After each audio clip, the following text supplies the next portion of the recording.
Nama saya Rahmat Wariston Sinambela, NIM 20082130. Di sini saya akan menjelaskan mengenai momen inersia silinder berongga.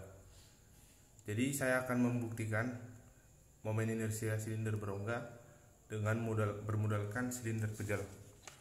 Jadi di sini silinder pejalnya diputar melalui sumbu melalui prosnya, yaitu menghasilkan momen inersia setengah mr kuadrat. Di sini m-nya adalah massa silinder berongga, r-nya ini adalah jari-jari dari silinder berongga seperti di R1 dan R2. Sedangkan ρ adalah panjang dari silinder berongga.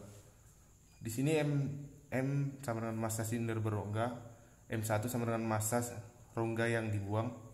Maksudnya di situ silinder pejal ini sebelumnya belum ada rongganya, dibuat rongganya, maka rongganya dibuang, itu M1 maksudnya. Yang M2 massa silinder pejal, maksudnya itu silinder pejalnya ini sebelum dibuat rongganya.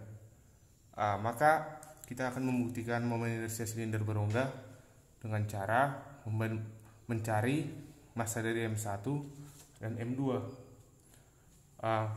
Berarti kita bandingkan saja M2 bandingkan dengan M1 sama dengan ρ dikali V2 per ρ dikali V1. Maka ρ nya ini kan bisa mati. Sedangkan V2 dan V1 itu maksudnya rumusnya kan luas dari seluruh silinder pejal dikalikan dengan ρ panjang dari silinder pejalnya. Maka V R2 kuadrat dikali dengan ρ panjang silinder berongga per V R1 kuadrat dikali dengan ρ, maka ρ nya bisa mati, V nya juga bisa mati. Maka M2 dikurang M1 sama dengan R2 kuadrat per R1 kuadrat dikalikan dengan M1 dikurang M1. Maka M1 sama dengan M1 nya sama dengan R1 kuadrat R1 kuadrat per R2 kuadrat dikurang R1 kuadrat dikurang R1 dikurang 1 maksudnya dikali M. Ini bisa kita balikkan menjadi R2 kuadrat dikurang R1 kuadrat per R1 kuadrat dikalikan dengan M, biar hilang dari dalam kurungnya maksud saya. Ini berarti persamaan pertama. Persamaan yang kedua berarti M2 sama dengan R2 kuadrat per R1 kuadrat dikalikan dengan M1 berarti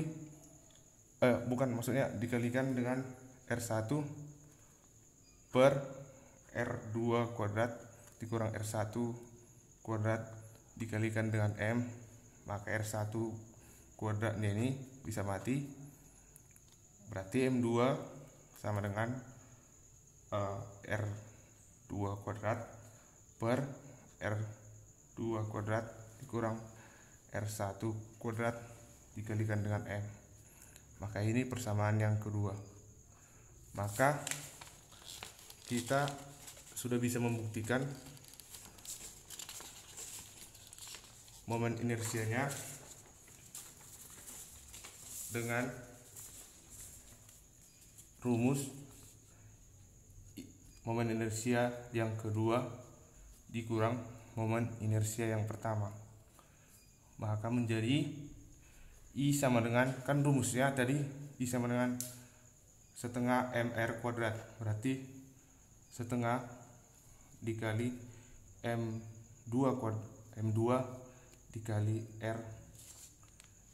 R2 kuadrat dikurang setengah dari M1 dikali dengan R1 kuadrat.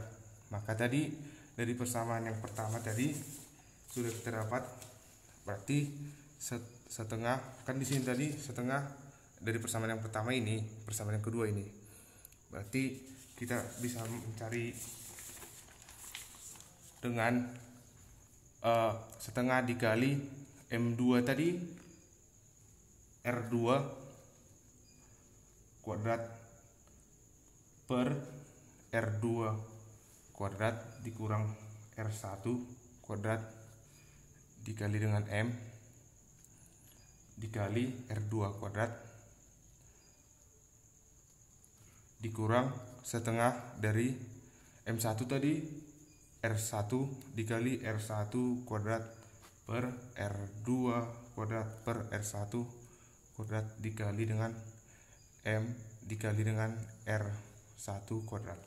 Ini bisa kita sederhanakan, kita kalikan menjadi setengah M dikali R2 pangkat 4 dikurang R1 pangkat 4 per R2 kuadrat dikurang R1 kuadrat. Maka bisa kita sederhanakan lagi menjadi setengah M dikali R2 kuadrat dikurang R1 kuadrat dikali dengan R2 kuadrat ditambah R1 kuadrat per R2 dikurang R1 kuadrat. Maka ini bisa mati. Maka momen inersianya menjadi I sama dengan setengah M dikali, mohon maaf ya, pulpennya habis bentar.